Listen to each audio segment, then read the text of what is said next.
In Sweden, a drone attacked the villa of the Russian delegation. Russians are tired of the war. They are more concerned about rising prices in stores and fuel shortages. The latter issue is now being addressed in Russia. Now gasoline will be diluted with alcohol. They will also use additives that cause serious health problems. A court acquitted a hero who, while drunk, ran over 3 children. In Dagestan, a helicopter carrying employees of a company working for Russia's military-industrial complex crashed. Meanwhile, import substitution in Russia is proceeding according to plan. Everything domestic has ended in failure. Hello everyone, my name is Eva Nikolashvili and this is the In Trend program. Like and subscribe because we're getting started. In Sweden, a drone attacked Russians. The UAV deliberately flew to the villa of the Russian delegation in the country. Not only did the drone seriously frighten the Russians, it also splashed the villa with paint and a sticky substance. Unfortunately, there were no Russian casualties as a result of the attack. Swedish law enforcement still does not know who is behind the attack. Meanwhile, Europeans online are already expressing support and gratitude to the mysterious vandals who seriously frightened the Russian delegation. The Kremlin has started preparing for the elections and has discovered a terrible truth. Russians are tired of the war, they're no longer interested in the action. And this is official. These are the results of surveys among Russians. Even the fans have gotten tired. Of course, this data was supposed to be kept secret, but a leak got in the way. Journalists got hold of a confidential presentation that had been sent out by the regional headquarters ahead of the start of the 2026 election campaign. It was in this presentation that this fascinating sociological data was found. That's how they managed to get access to the presentation prepared by Alexander Karichev, the head of the Presidential Directorate for Monitoring and Analysis of Social Processes. As always, it was decided to run the campaign for United Russia. And this presentation contains quite a lot of interesting information. In particular, it presents sociological data that you practically never see in everyday life. For example, there are figures on how Russians feel about various issues. In recent years, this has been a closely guarded secret. The main points from the presentation are as follows. 2/3 of Russians are already exhausted by the so-called special military operation. According to an unpublished survey, 56% admit to being completely drained by the war. And another 27% say they are partially tired. It turned out that the war is absolutely unpopular in society. It can already be said that the overwhelming majority of Russians are tired of the war. But what worries Russians most are ethnic conflicts, rising prices in stores, and fuel shortages. This presentation reveals that 78% of surveyed Russians are concerned about ethnic conflicts. And that's exactly why during the elections the authorities will push an anti-migrant agenda. People are also concerned about rising prices in stores. And the most recent issue is the disappearance of fuel, gas stations in some regions, and a shortage of gasoline. The war with Ukraine is discussed in more detail in the middle of the presentation, where Russians' attitudes toward the invasion are analyzed. By the way, about the fuel shortage. In Russia, they have decided to tackle this problem. But instead of admitting that the war has long since gotten out of control, the Kremlin simply plans to create the appearance that there are no problems. Russia is preparing to allow oil refineries to increase the alcohol content in gasoline to 10%. Previously, alcohol was also permitted in gasoline, but no more than 1.5%. In addition, the authorities are discussing the possibility of allowing the use of an octane-boosting additive, which is banned in most countries around the world due to its high toxicity and cancer risk. It has not been used in Russia since 2016. A new reality of the swamps. Russian soldiers can do whatever they want and will not be held accountable. A Russian court refused to revoke the license of the hero Mikhail Slobodyan, who fatally hit 2 schoolgirls in Revda. Since October 2024, the Yekaterinburg Garrison Military Court has been considering an administrative case against Mikhail Slobodyan. The article's sanction provides for a fine with license revocation for a period of 1.5 to 2 years. The judge postponed the hearing at least 15 times. And after a year, the blind Russian servants of Themis ended up closing the case altogether due to the expiration of the statute of limitations. According to a lawyer, sometimes courts deliberately drag out cases about revoking the licenses of heroes so that they can continue to drive. A car at the front. On October 27th of this year, the hero hit 3 schoolgirls in Revda. The drunk soldier lost control and veered onto the sidewalk. 2 sisters died at the scene, and their friend was taken to intensive care. I wonder if he'll be held accountable for the fatal accident, or will they cover it up again? For example, maybe they'll just send him off again.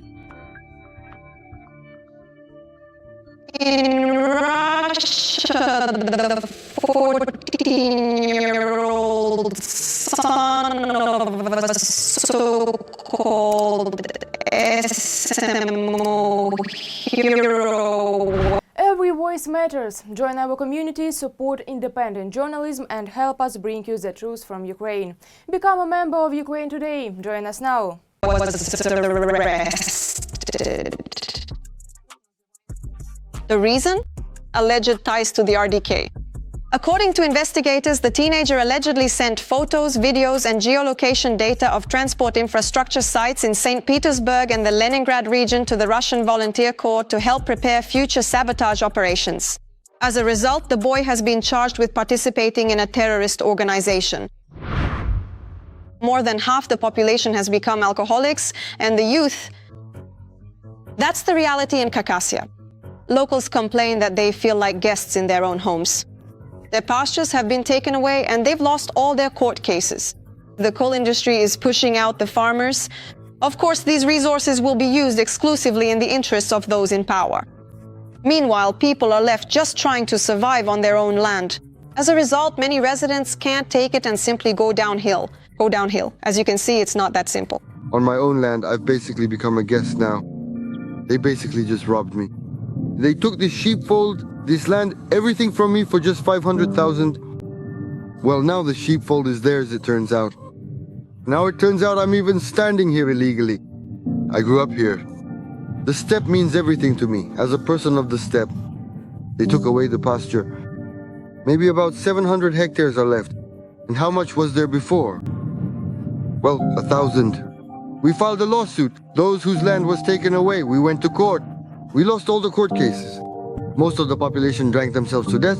The young people hanged themselves, more than half, about 15 people. They just didn't want to be slaves, to work for someone else, to work on construction sites. They just get cheated there, come back to the village, get drunk, and hang themselves. Now they want to seize everything right away, and then gradually their children will live abroad, while we will be like slaves for them here. Working for them is not... The situation isn't any better on Sakhalin. If earlier fishermen survived thanks to their skills, now they face criminal charges for those same skills. Before, if you caught, say, 10 fish, no one would bother you. You caught them, so what? You weren't taking them to the market, just bringing them home to put in the freezer. Even the fisheries inspectors used to be more relaxed about it. If a pensioner caught some fish, they'd say, go ahead, for God's sake, eat your catch. You live on Sakhalin. But now that's it. Even 2 fish and it's a criminal case. The first time, maybe you get a suspended sentence, maybe 2 years, a penal colony, a settlement, or fines. Huge, outrageous fines. What is he supposed to do? Where is he supposed to get the money to pay the fine? They're cutting off ordinary fishermen's oxygen. Moscow is grabbing everything for itself over there. Living on Sakhalin, you have to go buy pink salmon for 200 rubles. And when it's the first of the season, it's 400 per kilo, seriously. It's more expensive than meat, seriously. Now, some locals have even started to wake up and realize how Kremlin power really works. There was a governor who died tragically. He actually wanted to do something for the people of Sakhalin. He wanted it so that if you live on Sakhalin, if you were born on Sakhalin, you could fish there. There was even talk that people would get money from the oil there, and that's it. And then our governor died along with his team of like-minded people. It was kind of strange. The helicopter crashed, and that was it. By the way, Speaking of helicopter crashes, on Friday it became known that a Ka-226 helicopter crashed in Dagestan. At the time, Russian propaganda claimed that there were just ordinary tourists on board.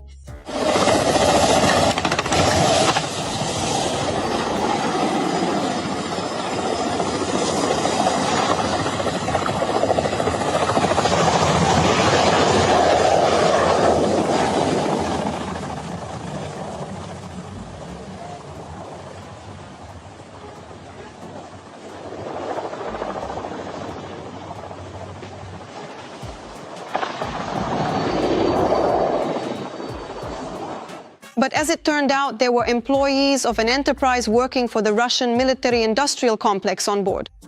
As a result of the crash, the deputy director of the Kizlyar electromechanical plant and leading specialists of the enterprise were killed. The main activity of this plant is the production of helicopters, small aircraft, and components for flying vehicles. It also manufactures ground control and diagnostic systems for airplanes, as well as equipment for combat vehicles of the Sukhoi and MIK corporations. The enterprise is under international sanctions. Another import substitution attempt has failed. Not long ago, a new patriotic shooter game was presented in Russia with great fanfare. It was claimed that this game would be Russia's answer to the iconic Counter-Strike. But once again, Russians have suffered an epic fiasco. While Counter-Strike attracts over 1 million players every day, Zov gets 3 or 4. Not 1 million, not 1,000, just 3 or 4 people a day. The game Squad 22 Zov was developed with the support of the Russian Ministry of Defense and became available for download on Steam at the end of May this year. That was when the game reached its peak popularity. On the second day after release, a whole 50 people launched the game. After that, interest in the game started to fade. From mid-September to early November, no more than 3 gamers played the game daily. On November 7th, there was just 1 user at all. And now, a bit more about Russian import substitution. Rostec has created an absolutely incredible S-80 drone, at least for the Ukrainians.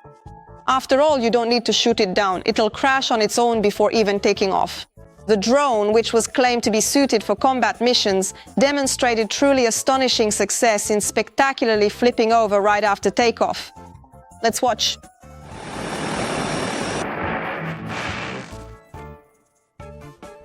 The S-80 device is ready for takeoff.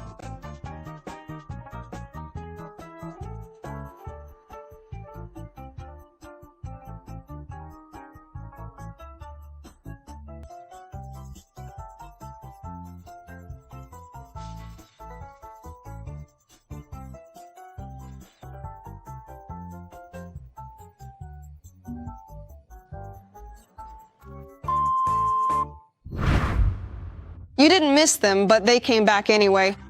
Putin's squads have risen again to bring us a fresh dose of top-tier cringe.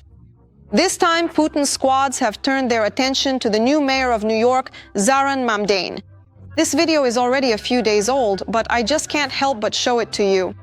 No need for extra words here. Enjoy the fact that you are not Mamdani. The Putin squad saw you yesterday, Zakhar. Mamdani won in New York. We're very happy for you. Revolution is great. Gather your squads and go forward. In Putin's squads, we have a specialist in class struggle. Elena Semenovna, she will conduct any consultations with you, Mamdani, on the class struggle. She sends you her favorite volumes of Lenin. Read and learn and you will succeed. Mandanius, good luck.